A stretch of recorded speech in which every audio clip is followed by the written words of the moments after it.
Standard 8 Hindi work book semester second chapter second Kutch की सैर यात्रा व्रत। कच्छ की यात्रा पर गए हैं तो उसकी सैर का वर्णन यहाँ पे किया गया है। पहला प्रश्न है कि निम्नलिखित प्रत्येक प्रश्न के उत्तर के लिए दिए गए विकल्पों में से सही विकल्प चुनकर उसका क्रम अक्षर प्रश्न के सामने दिए गए बॉक्स में लिखिए। तो पहला है कि यह नगर जैसा लगने वाला एक बड़ा गांव है, तो कौन सा गांव है? बचाऊ। कंटला क्या है? तो कंटला क्या है? एक बंदरगाह है। कच्छ में 72 जिनालय कहाँ है? तो वो है मांडवी, मांडवी में है। आगे है सृजन, कच्छ की कला का परिचय कराने वाली एक संस्था है। बी ऑप्शन सही हो जाएगा, संस्था है। आगे है दूसरा प्रश्न, कोष्टक में से उचित शब्द चुनकर रिक्त स्थानों की पूर्ति कीजिए। कोष्टक में यहाँ पे दे रखा है। पहला है सामखियाली को हम कच्छ का क्या कहते हैं? प्रवेश द्वार कह सकते हैं। गांधीधाम में सिंधी प्रजा पाकिस्तान से आकर बस गई है, गांधीधाम में। हाजी पीर में पीर का मजार है। पीर का क्या है? हाजी पीर में पीर का मजार है। गांधी स्मृति का स्थान आदिपुर में है और सूरज बारी से कच्छ की यात्रा पूर्ण होती है। इस तरह से रिक्त स्थान की पूर्ति करनी है। आगे दे रखा है तीसरा, सही वाक्यांश चुनकर विधानों को पूर्ण कीजिए। पहला है कच्छ को हम म्यूजियम कह सकते हैं क्योंकि यहाँ अनेक दर्शनीय स्थानों का वैविध्य है। कच्छ को हम म्यूजियम क्यों कह सकते हैं? क्योंकि यहाँ अनेक दर्शनीय स्थानों का वैविध्य है। तो का ऑप्शन सही हो जाएगा। तीसरा है नखत्राणा लोकप्रिय स्थान है क्योंकि यह प्राकृतिक नज़ारों का केंद्र है। यहाँ प्राकृतिक नज़ारे देखे जा सकते हैं, इसलिए नखत्राणा लोकप्रिय स्थान है। तो ब ऑप्शन सही हो जाएगा यहाँ पे। आगे है तीसरा, काला पहाड़ पर चढ़कर रेगिस्तान की झांकी करना यानी एक अनूठा अनुभव है। ऑप्शन सही हो जाएगा। काला पहाड़ पर चढ़कर रेगिस्तान की झांकी करना एक अनूठा अनुभव है। चौथा प्रश्न है, निम्नलिखित प्रश्न के उत्तर दो दो वाक्य में लिखिए। तो कच्छ के गांधीधाम नगर की क्या विशेषता है? तो कच्छ का जो गांधीधाम है वो औद्योगिक कारखानों का नगर है। वहाँ औद्योगिक कारखाने हैं और यहाँ सिंधी प्रजा है वो पाकिस्तान से आकर बस गई है। तो ये कच्छ के गांधीधाम नगर की विशेषता है। आगे दूसरा क्वेश्चन है, भद्रेश्वर क्यों प्रसिद्ध है? तो भद्रेश्वर जैनों का अति प्राचीन यात्रा धाम होने के कारण प्रसिद्ध है। भद्रेश्वर क्या है? जैनों का अति प्राचीन बहुत पुराना यात्रा धाम है, इसलिए भद्रेश्वर प्रसिद्ध है। और यहाँ जैनों का 2500 वर्ष पुराना संगमरमर से बना जिनालय है। आगे है पांचवा प्रश्न कि निम्नलिखित मुद्दों के संबंध में 4-5 वाक्य लिखिए। तो यहाँ पे दे रखा है मरुभूमि रेगिस्तान, इसके बारे में 4-5 वाक्य लिखने हैं। जिस प्रदेश में दूर दूर तक रेत ही रेत दिखाई देती उसे क्या कहते हैं? मरुभूमि या रेगिस्तान कहते हैं। मरुभूमि में वर्षा बहुत कम या बिल्कुल नहीं होती या पानी के लिए दूर दूर तक भटकना पड़ता है। कहीं कहीं ऐसे स्थान होते हैं जहाँ भूमि से पानी निकलता है, ऐसे स्थानों को मरु उद्यान कहते हैं। और मरुभूमि के लोग प्राय ऊंट पर प्रवास करते हैं, इसलिए ऊंट को रेगिस्तान का जहाज कहा जाता है। ऊंट को क्या कहा जाता है? रेगिस्तान का जहाज। आगे दूसरा है, कच्छ के 3 बड़े शहर मांडवी, भुज और मुंद्रा, ये 3 हैं जो कच्छ के बड़े शहर हैं। मांडवी अत्यंत सुंदर बंदरगाह है और यह बड़ा प्राचीन नगर है। यहाँ राजमहल, पवन चक्कियाँ तथा समुद्र तट दर्शनीय है। भुज एक वैभवशाली नगर है। आयना महल, प्रांग महल, हिल गार्डन, स्वामीनारायण मंदिर, हमीरसर तालाब और भुजिया पहाड़ आदि दर्शनीय स्थान है। ये भुज में है। और मुंद्रा में अनेक उद्योगों का विकास हुआ है और यहाँ कई प्राचीन इमारतें हैं। तो 3 हो गए कच्छ के। आगे है कच्छ में स्थित धार्मिक स्थल। कच्छ में जो स्थित है धार्मिक स्थल उनके बारे में बताना है। भद्रेश्वर, नारायण सरोवर, लखपत तथा हाजी पीर ये कच्छ के मुख्य धार्मिक स्थल है। तो भद्रेश्वर प्राचीन जैन यात्रा धाम है। यहाँ संगमरमर से बना 2500 वर्ष पुराना जिनालय भूकंप से खंडित हो गया था। अब आधुनिक ढंग से उसका पुनः निर्माण किया जा रहा है। नारायण सरोवर पौराणिक धार्मिक स्थान है। यह रामायण काल का माना जाता है। और लखपत में सिखों का गुरुद्वार है। और हाजीपीर मुसलमानों का पवित्र स्थान है। तो कच्छ में ये स्थित धार्मिक स्थल है। आगे है चौथा कच्छ के ऐतिहासिक स्थल। अब कच्छ के ऐतिहासिक स्थल कौन से हैं? सामखियाली। सामखियाली के उत्तर में धोलावीरा एक ऐतिहासिक स्थान है। यहाँ भारत की अति प्राचीन मोहेंजोदड़ो संस्कृति के अवशेष पाए जाते हैं। मोहेंजोदड़ो के जो संस्कृति है उसके अवशेष पाए गए हैं यहाँ पे। और लखपत गुरु नानक की स्मृति। लखपत गुरु नानक की स्मृति से जुड़ा प्राचीन स्थल है।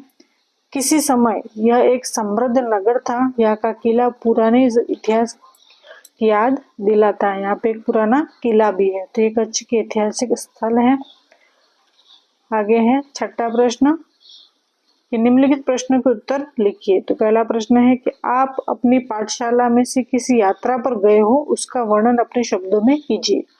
तो पाठशाला से आप यात्रा पर गए हैं। तो पिछले वर्ष दीपावली की छुट्टियों में हमारी पाठशाला की तरफ से माउंट आबू के प्रवास का आयोजन किया गया था। प्रवास से 45 विद्यार्थी और 3 शिक्षक थे। आबू रोड तक की यात्रा हमने ट्रेन से की। आबू रोड से माउंट आबू जाने के लिए हम राजस्थान परिवहन निगम बस में सवार हुए। दूर से आबू पर्वत दिखाई दिया। बस का मार्ग क्या था? घुमावदार था और बस की गति बहुत धीमी थी। दोनों ओर भयानक खाइयां थी, लेकिन हरियाली और ठंडे पवन के झोंके सुख दे रहे थे। बहुत ऊंचाई पार करने के बाद हमारी बस रघुनाथ मंदिर के पास खड़ी हो गई। उस समय सुबह के 10 बज रहे थे। उस समय वहां बड़ी चहल पहल थी। सड़कों पर मेटाडोर, जीपें और कारें दौड़ रही थी। जगह जगह टूरिस्ट गाइड, होटलों और यात्री आवासों के साइन बोर्ड लगे हुए थे। यानी इन सबके बोर्ड वहां पर लगे हुए थे। रोड पर बहुत ही हलचल थी। यातायात का गमन हो रहा था। और हम पहले एक लॉज में उतरे जहां 2 कमरे और आधुनिक सभी सुविधाएं थी। भोजन और विश्राम के बाद हम ऐतिहासिक देलवाड़ा मंदिर देखने गए और वहां की कला देखकर हम दंग रह गए।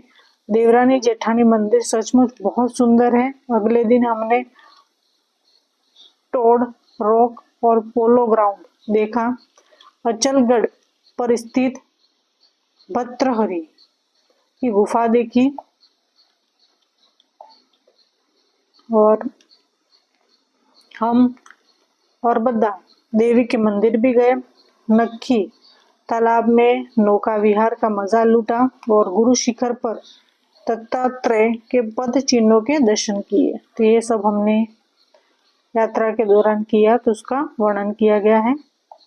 आगे है दूसरा प्रश्न कि आपने की हुई किसी यात्रा का वर्णन करते हुए अपने मित्रों को पत्र लिखिए। अब पत्र लिखना है। यहाँ पे एड्रेस लिख दिया है 14 सदगुरु सोसाइटी, भक्ति नगर, अहमदाबाद। पिन कोड डाला, डेट डाल दी। पीएम मित्र आरुषि, सप्रेम नमस्कार। आज सुबह तुम्हारा पत्र मिला। ये जानकर बहुत खुशी हुई कि तुम्हारी माताजी अब पूरी तरह स्वस्थ हो गई है। हम 10 दिन पहले कश्मीर दर्शन के लिए गए थे। 2 दिन पहले ही वहां से लौटे हैं। पहले हम नैनीताल गए थे। उसके बारे में जैसा सुना था वैसा ही पाया। उसकी परिक्रमा करने में सचमुच बड़ा मजा आया। नैनीताल की परिक्रमा करने में मजा आया। और हम नैना देवी के दर्शन करने गए। देवी की सुंदर मूर्ति ऐसी लगी जैसे अभी बोल उठेगी। हम फिर श्रीनगर गए, सचमुच सुंदर नगर है। हमने सारा नगर घूमकर देखा। श्रीनगर और पहलगांव के बीच केसर की क्यारियों से आ रही खुशबू ने हमें मदमस्त कर दिया। शालीमार और निशांत बाग में घूमते हुए हमें स्वर्ग के नंदनवन में घूमने का जैसा आनंद हुआ। कुछ फोटो तुम्हें भेज रहा हूँ और शेष मिलने पर बताऊंगा। तुम्हारा मित्र आलोक। इस तरह से आपको पत्र लिखना है।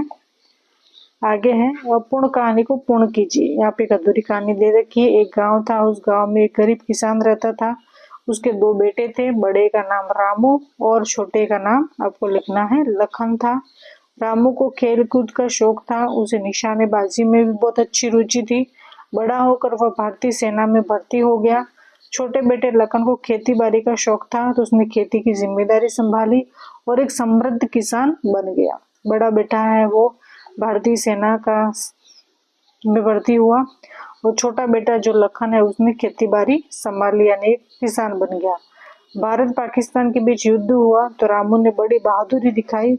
उसने दुश्मन के चक्के छुड़ा दिए। लड़ाई खत्म होने पर सरकार ने उसे वीर चक्र प्रदान किया और सेना में उसे ऊंचा पद दिया गया। कि अब किसान यानी उसके जो पिता थे वो अब किसान बहुत खुश है। उसके बेटों ने जय जवान जय किसान का नारा सार्थक कर दिया है। आगे है, एक परिच्छेद दे रखा है। यहाँ पे दिए गए परिच्छेद का हिंदी में अनुवाद कीजिए। यहाँ पे जो परिच्छेद दे रखा है उनका हिंदी में अनुवाद करना है। द सन वॉज टेकिंग, तो हिरण नदी की पश्चिम की तरफ सूरज दादा विदा ले रहे हैं। संध्या के समय पक्षियों की टोलियां और अपने घोंसलों की ओर उड़ रही हैं। भैंसों का झुंड और गायों का समूह अपने मालिक के घर की तरफ लौट रहे हैं।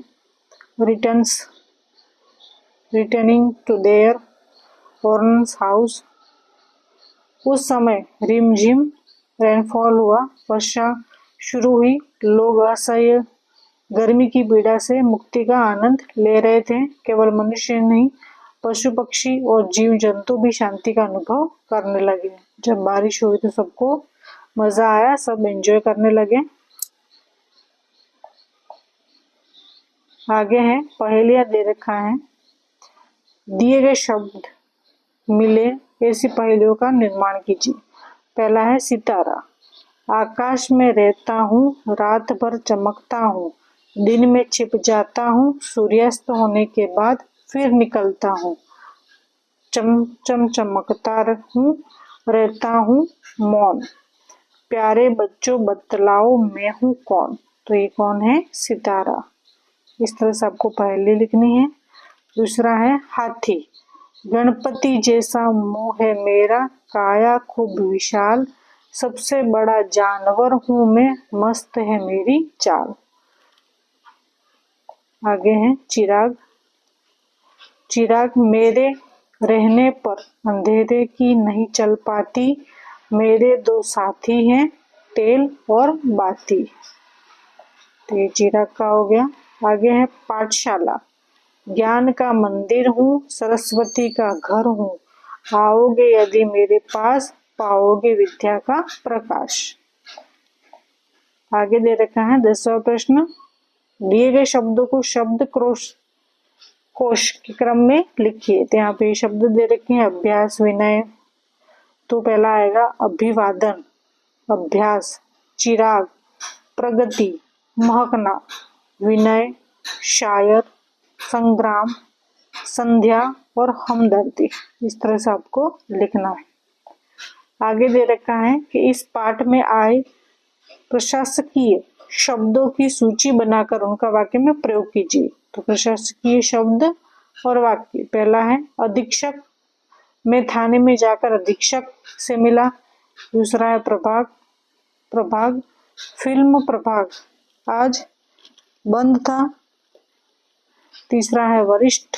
वे यहाँ वरिष्ठ अभियंता है। कनिष्ठ अधिकारी योग्य व्यक्ति है। सचिव, मंत्री ने अपने सचिव को बुलाया। इस तरह से वाक्य लिखना है। आगे दे रखा है 12 प्रश्न कि दिए गए विशेषणों का वाक्य में प्रयोग कीजिए। यहाँ पे विशेषण दे रखा है यानी विशेषताएं, तो उसको वाक्य में प्रयोग करना है। पहला है दयावान, राजा बहुत दयावान था। मूल्यवान, समय सबसे मूल्यवान वस्तु है। कृपालु, संत कृपालु होते हैं। थोड़ा सा, दाल में थोड़ा सा नमक ज्यादा है। अच्छा, मोहन एक अच्छा लड़का है। सुंदर, उद्यान में सुंदर फूल खिले हैं। प्रिय, गुलाब मेरा प्रिय पुष्प है। इस तरह से आपको वाक्य में प्रयोग करना है।